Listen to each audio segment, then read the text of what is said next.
Street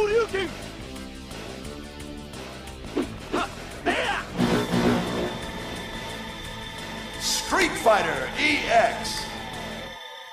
Hi guys, and welcome to Gaming Insight.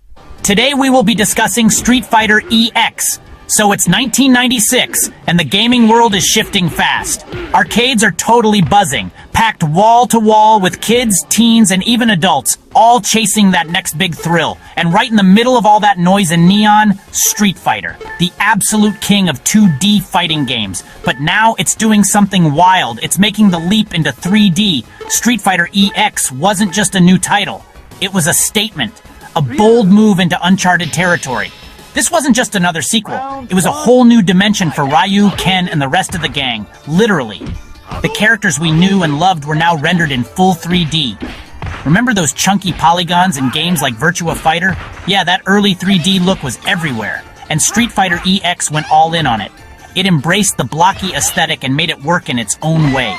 Seeing Ryu throw a Hadouken in 3D for the first time, that was mind-blowing. It felt like the future had arrived. Well, at least back then it was. Fans were seriously hyped. People lined up just to get a glimpse of the new look. But the big question on everyone's mind was, could Street Fighter make the jump to 3D and still feel like, Street Fighter? Would the gameplay still hit the same? We were about to find out, and the stakes felt higher than ever. Street Fighter EX managed to keep the core gameplay we all loved. Hadouken still flew, Shoryuken still soared, and the energy of the arcade classics was alive and well, even in this bold new 3D world. And yeah, spinning bird kicks still made us dizzy. Chun-Li didn't miss a beat. Her moves were just as iconic, just with a little more depth and flair. But stepping into 3D, that added a whole new layer. Sidestepping wasn't just a gimmick, it changed how you approached every fight. No longer stuck on a flat 2D plane, you could actually dodge attacks by moving into the background. It gave fights a sense of space and freedom we'd never had before. It brought a whole new level of strategy to the fights. Positioning, timing, and movement became just as important as combos and counters. The controls, though? Yeah, they definitely took some getting used to. Especially if you were coming from the smooth feel of arcade sticks.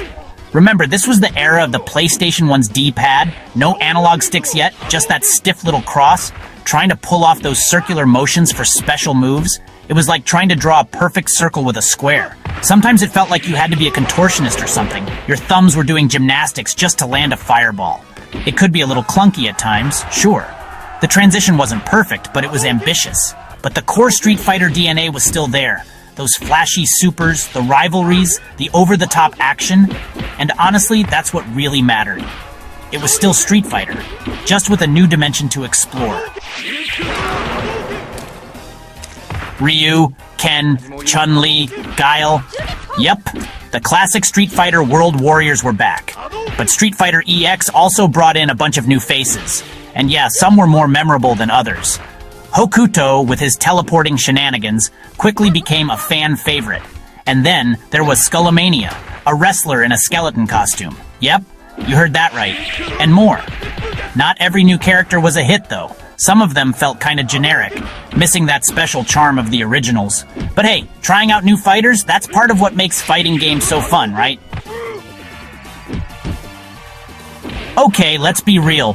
The graphics haven't exactly aged like fine wine. Those blocky characters and environments, yeah, they scream mid-90s louder than a dial-up modem, but, there was a certain charm to it.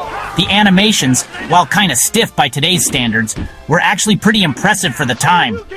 Seeing your favorite Street Fighter characters come to life in 3D, that was a total treat.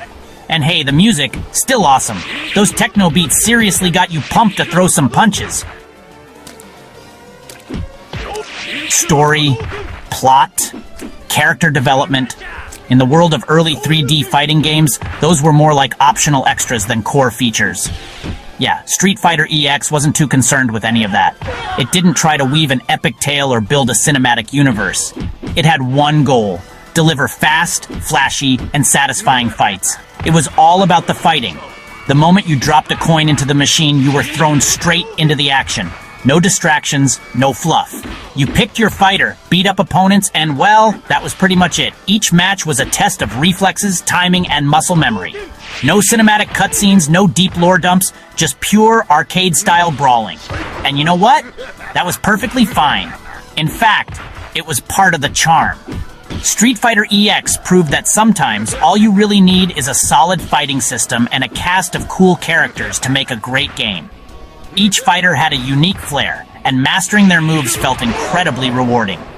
It may not have been perfect, but it was a fun, groundbreaking step into the world of 3D for the legendary fighting franchise. It laid the groundwork for what 3D fighters could become without ever losing sight of what made them fun in the first place. Street Fighter EX was an overall success, generation more series to the game, and becoming a true classic. And that's all we have for Street Fighter EX. If you enjoyed this video, then please drop a like, comment, and subscribe. Don't forget to push that notification bell for updates and more content like this. Until next time, keep gaming.